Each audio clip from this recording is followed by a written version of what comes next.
théorie à la pratique. Je pense que c'est extrêmement important à un moment donné d'aller voir sur place comment ça se passe, au-delà de ce qui est transmis par les médias, par la presse. Le problème n'est pas limité à Israël-Palestine, qui a toute une dimension régionale qui influe sur ce conflit, et le conflit influe sur cette dimension régionale.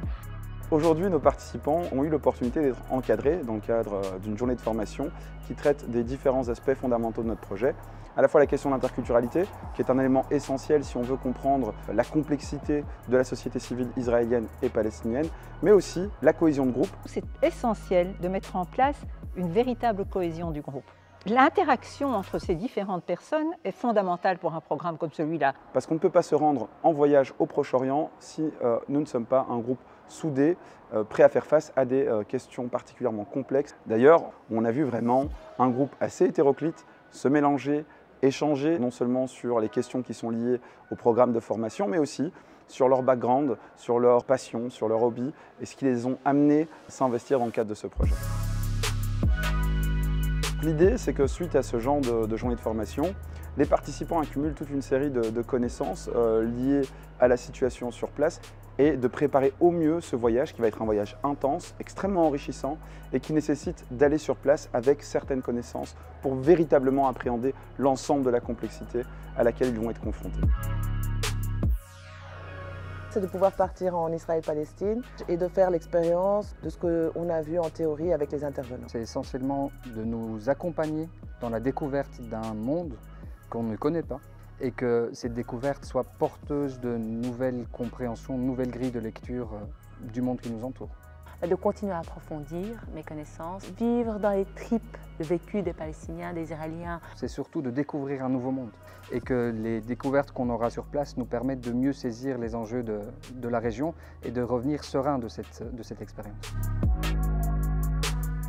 Nous avons eu plusieurs rencontres pour pouvoir mieux comprendre qu'est-ce que c'est que ce conflit israélo-palestinien.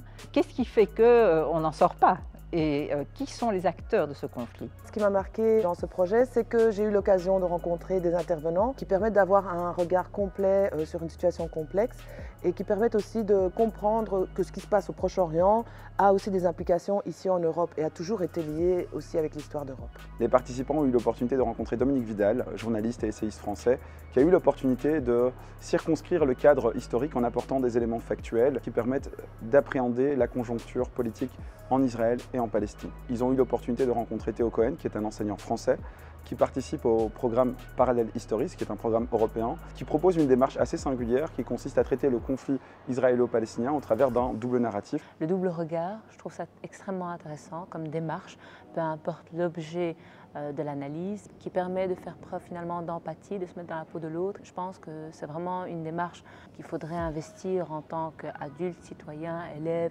ou enseignant. Ils ont eu l'opportunité de rencontrer Ziad Majed, qui est un géopolitologue très célèbre et qui a pu apporter des éléments de contexte politique, géopolitique qui permettent vraiment de baliser la situation au Proche-Orient. J'ai eu l'opportunité de découvrir tout un cadre de recherche qui existait autour du conflit Israël-Palestine et des interventions qui m'ont permis de mieux comprendre les enjeux qui sont encore d'actualité.